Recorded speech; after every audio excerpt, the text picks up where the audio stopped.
दोस्तों, ये जो फोटो अभी आपने देखा, यह मेरे छोटे बाबा श्री कालीचरण मित्तल हैं। इस समय बोधला आगरा में इनका लड्डू कारखाना है, जहां से हमें बेसन के शुद्ध एवं स्वादिष्ट लड्डू खाने को मिलते हैं। एक समय ऐसा भी था दोस्तों कि इनकी परचून की दुकान आगरा के पुनियापाड़ा में थी। तब इन्हें सिरफिरा कहा जाता था और इनकी दुकान को सिरफिरे की दुकान कहा जाता था। एक बार वर्ष 1990 में अखबार में इन पर लेख भी छपा था, सिरफिरे की दुकान। इन्हें सिरफिरा इसीलिए कहा जाता था कि ये दुकानदारी में कुछ अलग व्यवहार किया करते थे।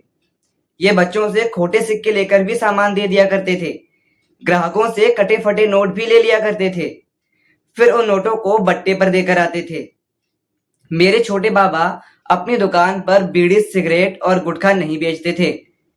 किसी वस्तु का दाम अचानक बाजार में बढ़ जाए तो ये उसका दाम नहीं बढ़ाते थे। हाँ, अगर दाम गिर जाए तो ये दुकान पर दाम जरूर कम कर देते थे।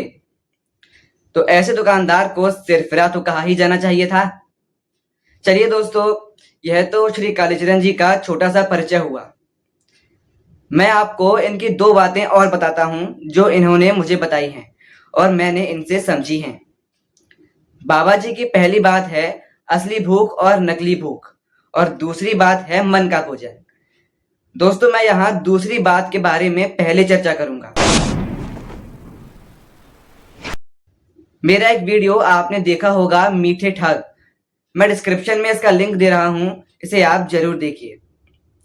इस वीडियो में मैंने बताया था कि जंक फूड खाने का हमारा अक्सर मन तो करता है, लेकिन इसे अक्सर नहीं खाते रहना चाहिए। मैं भी ठीक कह रहा हूं दोस्तों, लेकिन मेरे छोटे बाबा जो कह रहे हैं वे भी ठीक कह रहे हैं। उन्होंने एक किस्सा सुनाया था।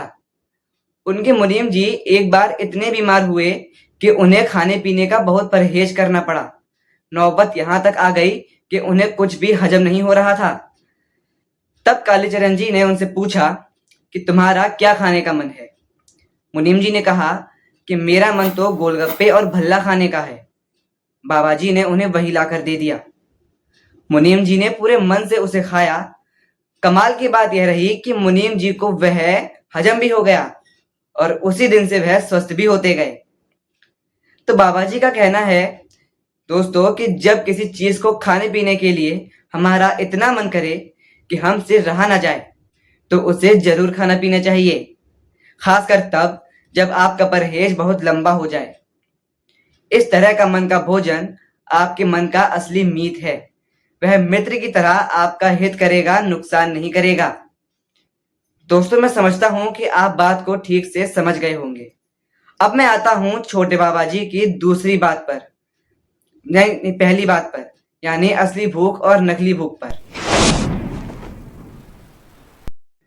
दोस्तों, भोजन तो हमारे शरीर के लिए अनिवार्य है ही, और इसीलिए परमात्मा ने हमारे शरीर में भूख की व्यवस्था की है।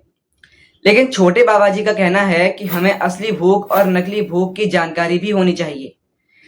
हमेशा असली भूख लगने पर ही भोजन करना चाहिए। इनका कहना है कि एक तो असली नकली भूख की पहचान यह है कि असली भूख भोजन मांगती है और नकली भूख पूछती है कि खाने में क्या बना है। नकली भूख घड़ी देखकर भोजन करती है। असली भूख अपना एहसास होने पर भोजन मांगती है। बाबा जी असली और नकली भूख की पहचान यह भी बताते हैं कि नकली भूख बहुत तीव्रता से लगती है, यानी तेजी से लगती है, मतलब बर्दाश्त के बाहर हो जाती है। इसके संकेत होते हैं आंखों के सामने अंधेरा छा जाना, चक्कर आना। यह पेट में अधिक तेजाब की मौजूदगी से प्रकट होती है। यह भूख का मायावी रूप है। और असली भूख, यह शरीर में पोषण का सुखद संदेश है। यह भूख आनंदमयी होती है। असली भूख धैर्य से भोजन की प्रतीक्षा करती है। असली भूख परमात्मा का ही रूप है। दोस्तों, मैं समझता हूं कि आप भी बाबा जी की बातों को समझ पाए होंगे और सहमत रहेंगे।